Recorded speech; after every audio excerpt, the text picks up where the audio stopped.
It's up to us 11 times. So we are here at the Pink Flamingo Lounge. Is that where we are? That is exactly where we are. Oh, wonderful. Okay. So, Okay. Okay. I'm gonna lead off. okay.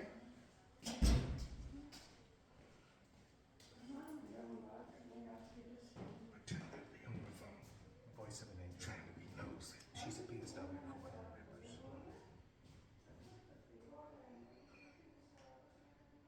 Trying to be nosy. Okay.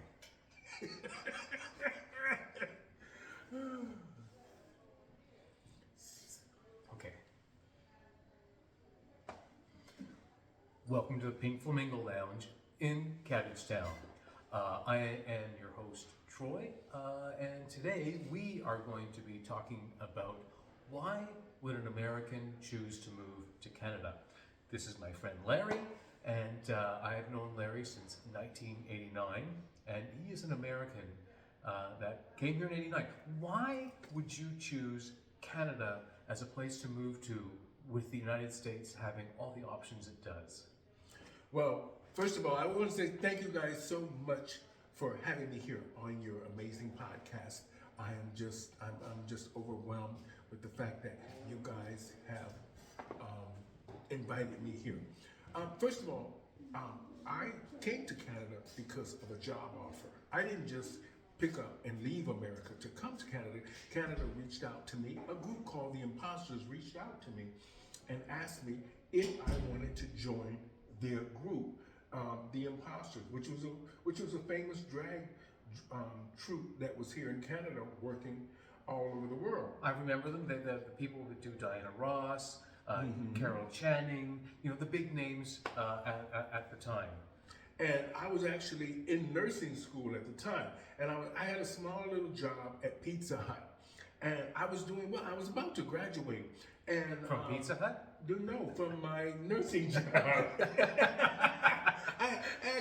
I mean, Pizza Hut was good in many ways. It kept me fed without having to pay. Yeah. And it gave me a little bit of pocket change, Good stuff. for my extra books and my extracurricular activity. No judgment. Pizza Hut's we love Pizza Hut. Love pizza. Well, anyway, when they reached out to me to come to Canada to do the Imposter Show, I actually had only been doing drag 3 months. 3 months. I had, only 3 months. I had been winning all of the talent shows. But my friend, one of my friends that lived in Canada, that was from America, working with the Imposters, Slick, decided that he wanted to leave the group because a bigger show was opening in Canada. So they told him if he left the show, they would take his visa from him, and Okay. he would have to be deported from Canada because he reneged on his job negotiation Okay. contract. Okay. So, but anyway, he ended up telling them about me. So when they reached out to me, I explained to them. I said, I've only been doing drag 3 months. I am not professional, and I think I'm good, but I'm not ready for that kind of thing. So they said, well, we'll give you 2 weeks to think about it. It wasn't even 2 weeks, it was like 3 days they were on the phone again. I guess because the pressure was on here to keep this guy in the group, and he was adamant that he wanted to leave the show. So when Danny got on the phone, the agent was actually pussyfooting around with why they wanted me in the show. Danny Love was actually quite open with me. He said, girl, we need a black person in the show.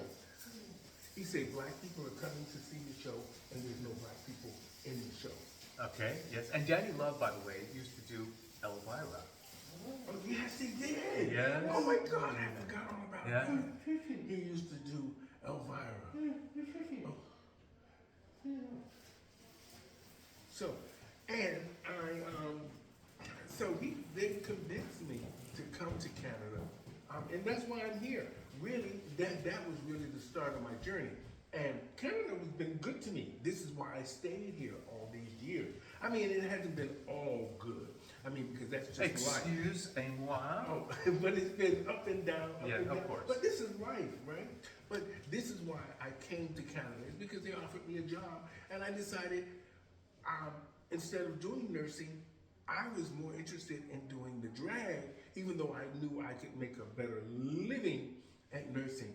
But there was such a close gap with the pay. That's what convinced me to come. Okay. What month did you come in? I came in February, the worst month. Oh boy. The worst Oh, month. listen. If you're gonna get exposure and to make your decision whether you're gonna stay here, that's the month to come, because the trickery is coming in summertime and ooh, I'm getting a tan. No. Listen, when I first got here, I came to Canada. I'll never forget it. My experience with immigration was not good. Well, it was good and not so good. I came. You didn't. I never thought. You didn't enjoy the cavity search? No, I had so many bags.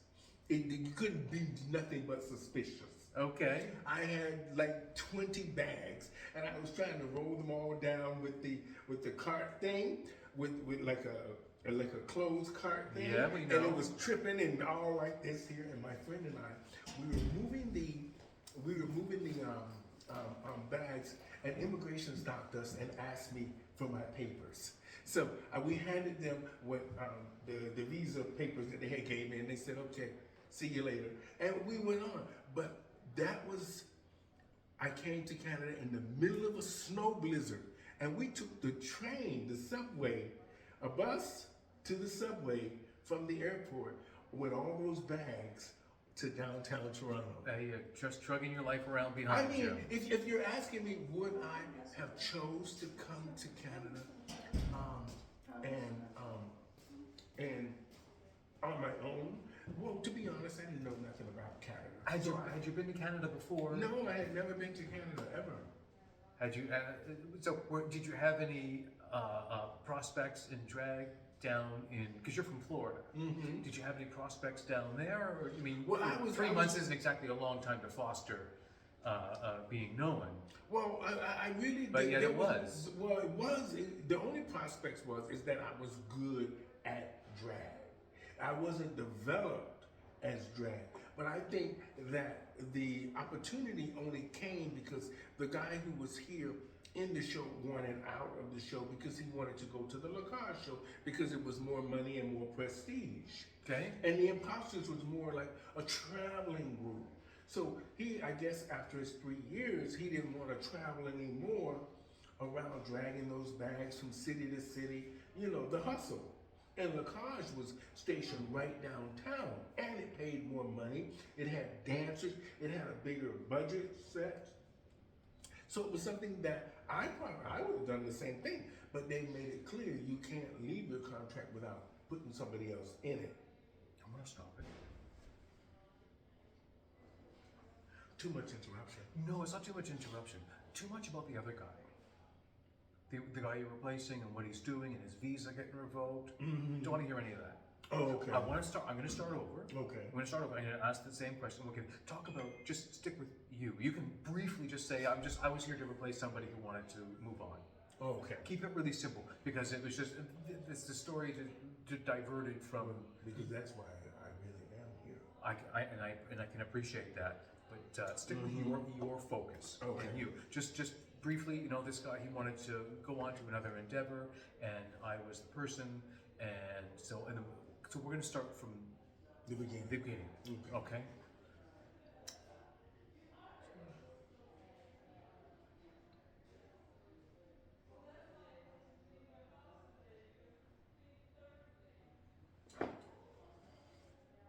Welcome to the Pink Flamingo Lounge in Cabbagetown.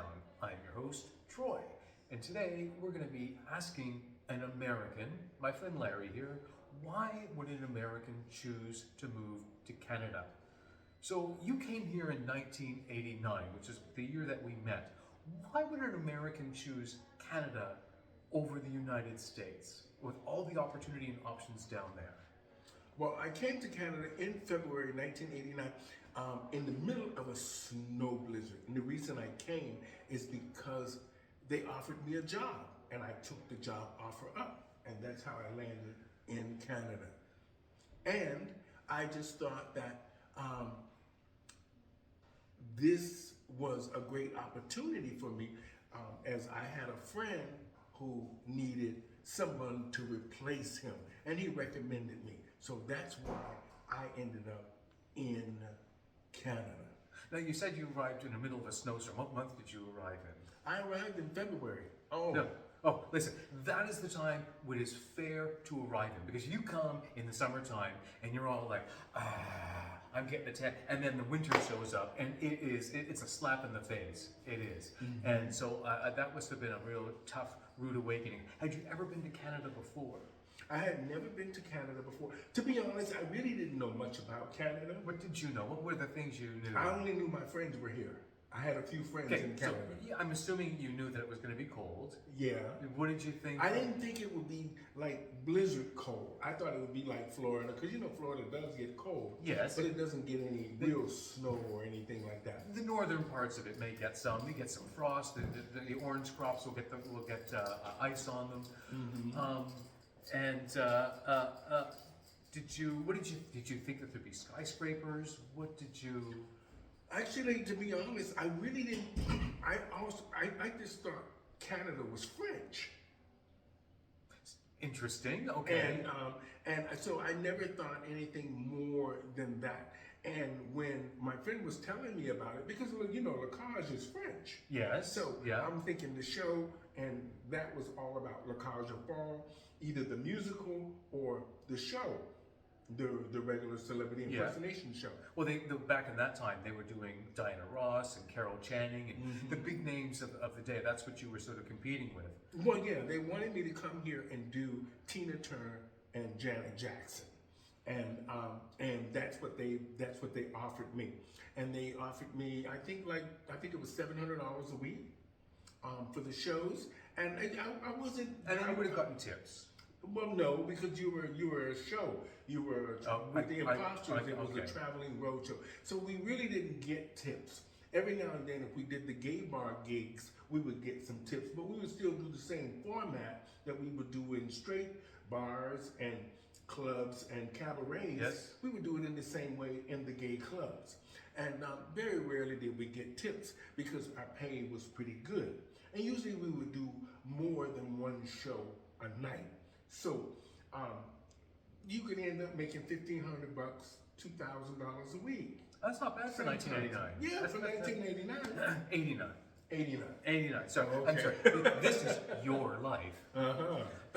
Did you ever have any? Was there ever any regret? I mean, was the snowstorm might have had you a little bit of regret? What am I doing here? But Well, I really, to be honest, because I'm an independent person.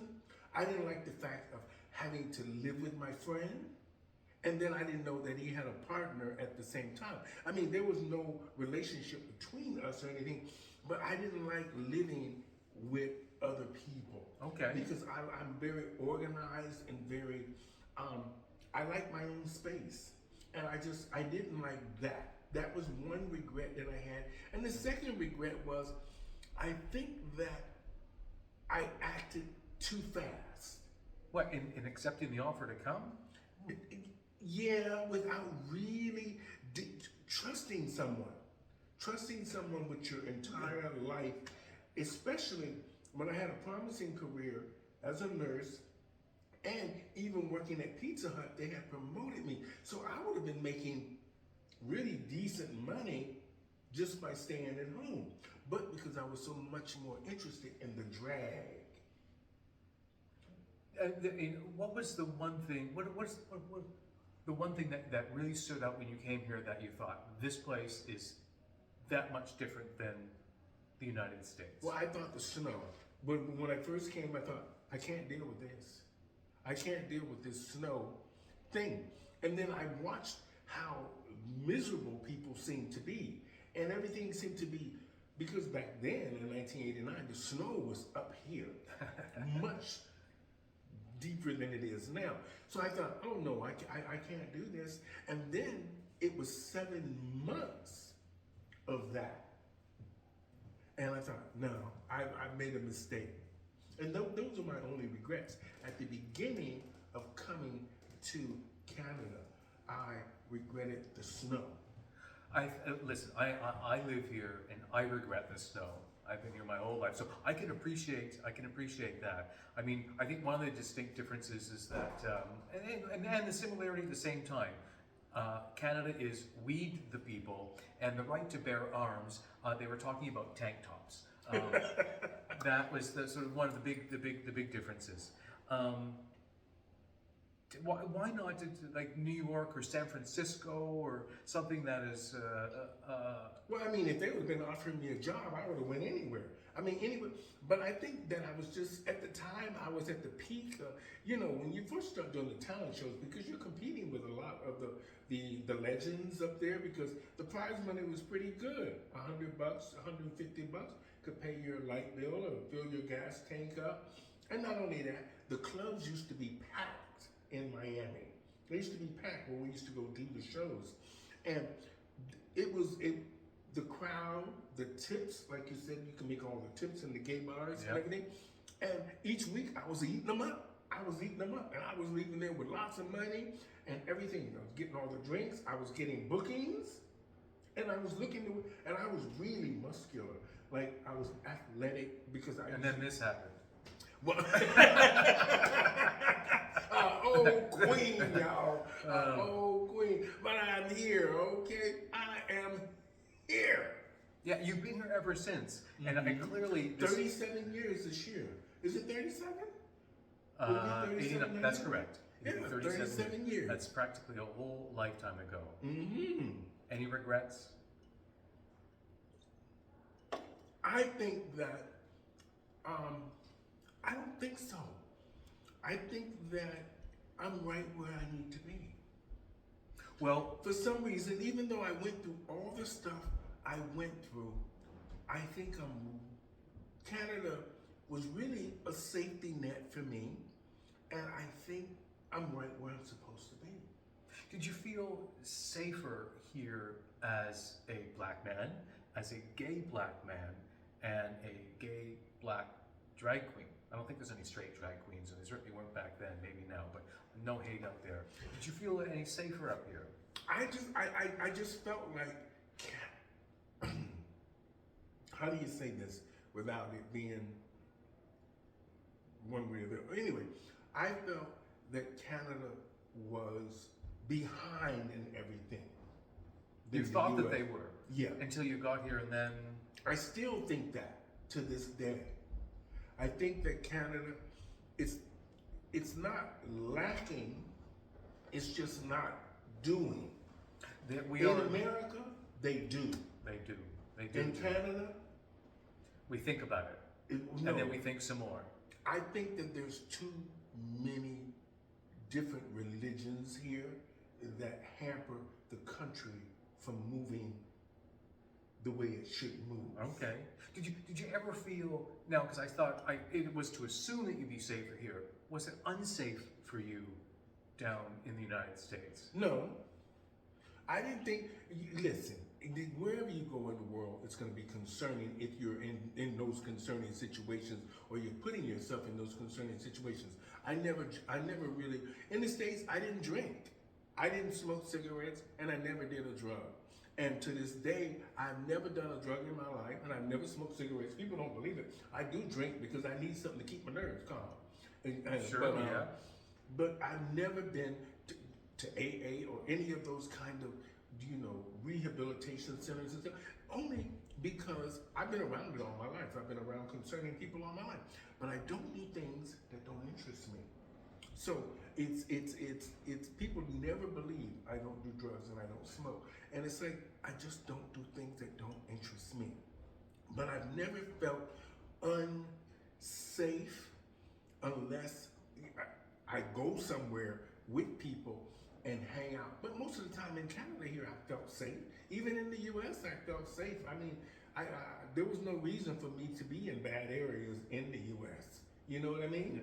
There was no reason for me to hang out with concerning people all night long when I didn't do drugs or smoke cigarettes or weed or whatever they were doing.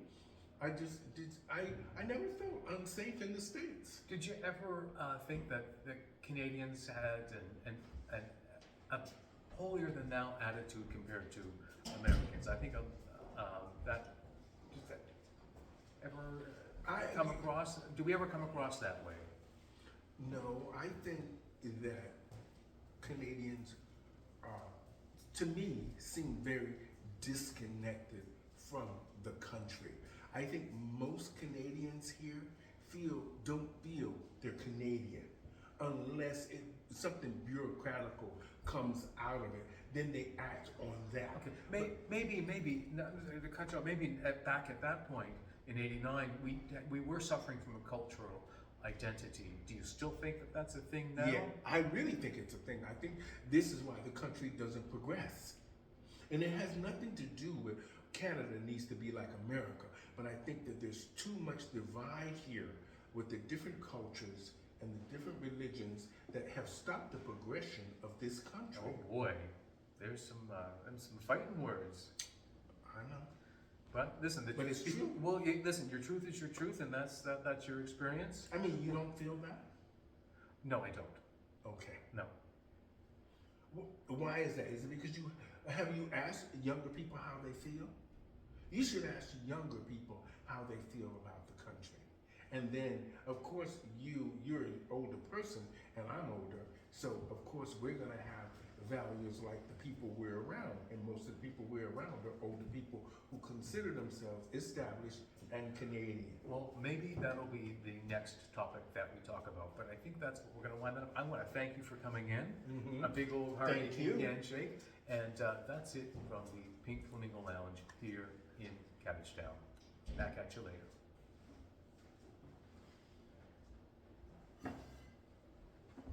Can we go? Yep. Short, concise. Mm-hmm. What'd you think? I liked it better when it was just